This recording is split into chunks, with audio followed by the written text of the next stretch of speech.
நெய்தல் மீட்சி இயக்கம் ஆகிய இயக்கங்கள் உருவாக்கப்பட்டு செயல்பட்டு வருகின்றன. இதுபோன்ற இயக்கங்கள் திட்டமிடுதல்கள் வேறு எந்த மாநிலத்திலேயும் எடுக்கப்படவில்லை என்பது உங்களுக்கு நன்றாக தெரியும்.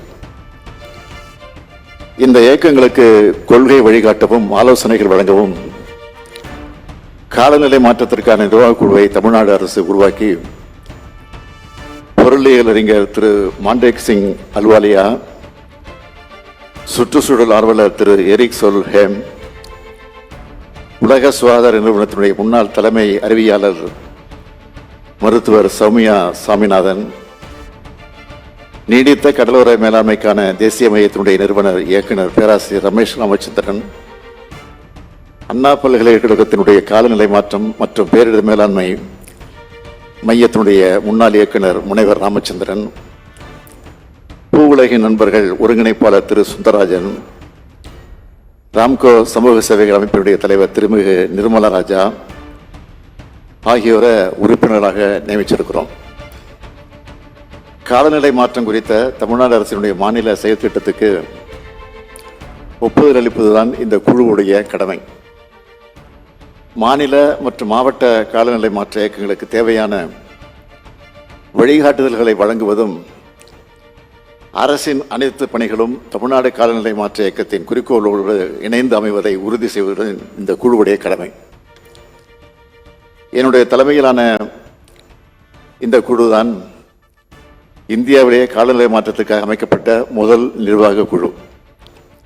அந்த வகையில் தமிழ்நாடு இந்தியாவுக்கே முன்னோடி மாநிலமாக அமைஞ்சிருக்கு. காலநிலை மாற்றத்தை எதிர்கொள்வதில் மற்ற மாநிலங்களுக்கு ஒரு முன்னுதாரணமாக தமிழ்நாடு இருக்கிறது. 2070ஆம் ஆண்டுக்குள் நெட் ஜீரோ எமிஷன் எட்டுவதற்கான வழிகாட்டியாக இந்த காலநிலை மாற்ற இயக்கம் திகழுது. இதுக்கு உறுதுணையாக உருவாக்கப்பட்டுள்ள பசுமை தமிழ்நாடு இயக்கம் மூலம் பயோடைவர்சிட்டியை முன்னிறுத்தவும் கார்பன் சிங்கை அதிகரிக்கவும் ஏற்கனவே 8.3 கோடி மரக்கன்றுகள் நடப்பட்டிருக்கு. நம் மாநிலத்திற்கு இயற்கை அரணாக விளங்கக்கூடியது மிக நீண்ட நெடிய கடற்கரை. அதை வலுப்படுத்துகிற வகையில் தமிழ்நாடு நெய்தல் மீட்சி இயக்கம் உருவாக்கப்பட்டிருக்கு. இந்த இயக்கத்தின் மூலமாக 1000 ஹெக்டேர் பரப்பளவுக்கு அலையா தடுகள், கடல் பொருட்கள் மற்றும் பிற கிரிட்டிக்கல் ஹேபிடேட்ஸ் உருவாக்குதல் மற்றும் மீட்டெடுத்தல் போன்ற முன்னெடுப்புகள் எடுக்கப்பட்டு வருகிறது. இந்த சூழல் அமைப்புகள் கார்பன் சிங்குகளாகவும் கடல் அரிப்பிலிருந்து கடற்கரையை பாதுகாப்பதாகவும் அமையும். தமிழ்நாடு புதுப்பிக்கத்தக்க ஆற்றல் உற்பத்தியில் இந்தியாவிலேயே 3வது மாநிலமாக இருக்கு. காற்றாலை மூலம் ஆண்டுக்கு 11,900 மில்லியன் யூனிட் மின்சாரமும் கிடைக்குது. 2030ஆம் ஆண்டுக்குள் தமிழ்நாட்டோட 50 விழுக்காடு ஆற்றல் புதுப்பிக்கத்தக்க ஆற்றல் மூலம் பெறுவதை குறிக்கோளாக கொண்டுள்ளது. தமிழ்நாட்டின் காலநிலை திட்டத்தில் முக்கிய தூணாக விளங்குறது ஊரக நீர் பாதுகாப்பு.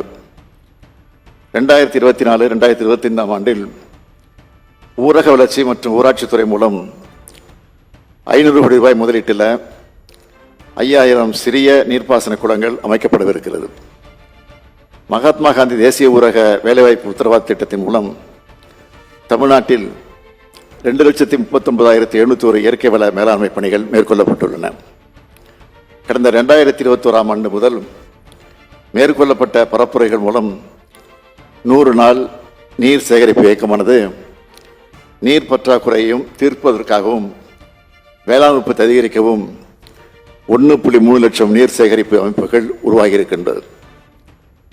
12 மாநகராட்சிகள் மற்றும் 9 நகராட்சிகளில் நீர் வழங்கல் மற்றும் கழிவுநீர் வடிகால் அமைப்புகள் காலநிலை மாற்றத்தின் தாக்கங்களை எதிர்கொள்வதற்கு ஆயத்தமாக வண்ணம் நவீனப்படுத்தப்பட்டிருக்கு. மேலும் 2477 நகர்ப்புற நீர்நிலைகளை மறுசீரமைப்பதற்காக மேற்கொள்ளப்பட்ட பணிகள் நீரின் அளவையும் தரத்தையும் அதிகரித்து நகர்ப்புறங்களின் நிலைத்தன்மையை வலுப்படுத்தி இருக்கிறது. ஆசிய வளர்ச்சி வங்கி நிதி உதவியோடு காவிரி கழிமுக பகுதியில் பருவநிலை மாறுதல் தழுவுதல் திட்டம் கடற்கரை மாவட்டங்களை புயல்களிலிருந்து பாதுகாத்தல், காலநிலை மாறுபாடுகளினால் ஏற்படும் வெள்ள அபாயங்களை தணித்தல், பாசன வசதியை மேம்படுத்துதல், கடல்நீர் உட்புகுவதை தடுத்தல் ஆகிய பணிகளை மேற்கொள்ளப்பட்டு வருகிறது.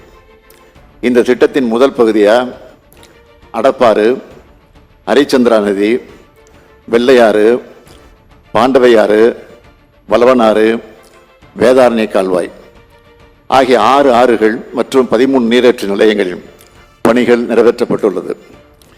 இதன் தொடர்ச்சியாக வெண்ணாறு, பாமினியாறு, கோரையாறு, மணங்கொண்டனாறு, மரக்கா கோரையாறு, கடுவையாறு ஆகிய 6 ஆறுகள் மற்றும் 6 நீரேற்று நிலையங்களை மேம்படுத்துவதற்காக முதல் நிலை திட்ட அறிக்கை 1825 கோடி ரூபாய் மதிப்பில் தயார் செய்யப்பட்டு இந்திய அரசின் பொருளாதார விவகாரத்துறைக்கு கடனுதவி வேண்டி சமர்ப்பிக்கப்பட்டு ஆயத்த பணிகள் நடைபெற்று வருது.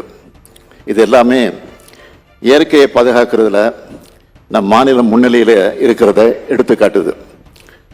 தமிழ்நாடு ஈரநில இயக்கத்தின் முயற்சிகளால் தமிழ்நாட்டில் இருந்த ராம்சர் தலங்களின் எண்ணிக்கை 1 18 அதிகரிச்சிருக்கு.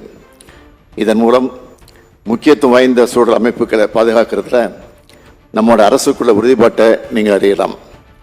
தமிழ்நாட்டின் காலநிலை முன்னெடுப்புகளின் வெற்றிக்கு காரணமாக இருக்கிறது பொதுமக்கள் பங்கேற்பு தான் என்பதை நான் சொல்ல தேவையில்லை.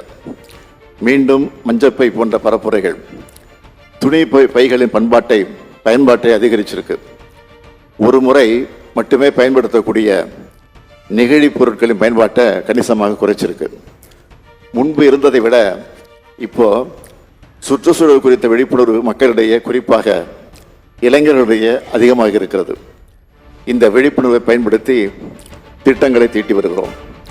வெப்ப உயர்வு தடுப்பு நடவடிக்கைகளை உடனடியாக முன்னெடுக்கணும் என்ற எச்சரிக்கையை ஐநா காலநிலை மாற்றத்திற்கான குழு சொல்லியிருக்கு. அதுக்கான நடவடிக்கைகளை நாம் எடுத்து வரோம். வெப்ப அலையை மாநில பேரிடராக தமிழ்நாடு அரசு அறிவித்து அரசிதழில் வெளியிட்டுள்ளது. வெப்ப அலையை எதிர்கொள்வதற்கான நீர்ச்சத்து மிகுந்த பொருட்களை கொடுக்க மாநில பேரிடர் மேலாண்மை நிதியை பயன்படுத்திக் கொள்ளலாம். வெப்ப அலை தாக்கத்தின் போது தண்ணீர் பந்தல்கள் அமைத்து குடிநீர் வழங்குவதற்கும் மாநில பேரிடர் மேலாண்மை நிதியை பயன்படுத்திக் கொள்ளலாம் என அரசு தெரிவித்துள்ளது.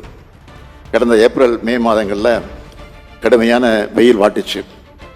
வெப்ப அலை மேலாண்மை தொடர்பாக என்னோட தலைமை ஆய்வுக் கூட்டம் நடத்தப்பட்டு 2000க்கும் மேற்பட்ட ஆரம்ப சுகாதார நிலையங்கள், சமூக மையங்கள், மகப்பேறு மருத்துவமனை ஆகியவற்றில் வெப்ப அலையால் பாதிக்கப்படுவோருக்கு சிகிச்சை அளிக்கும் வசதிகள் ஏற்படுத்தப்பட்டன. இந்தியாவில் அதிக மக்கள் தொகை கொண்ட நகரங்களில் 5வது பெருநகரமாக சென்னை இருக்கு. கடந்த 20 ஆண்டுகளாக நிகழ்ந்து வரும் விரைவான நகரமயமாக்கலுக்கு ஏற்ப இயற்கை வளம் மற்றும் சுற்றுச்சூழலை பாதிக்காத வகையிலும் பல்வேறு சவால்களை சமாளிக்கும் வகையிலும் காலநிலைக்கான செயல் திட்டத்தை தயாரிக்கும் C40 நகரங்களுக்கான கூட்டமைப்பில் சென்னை மாநகராட்சி இணைந்துள்ளது.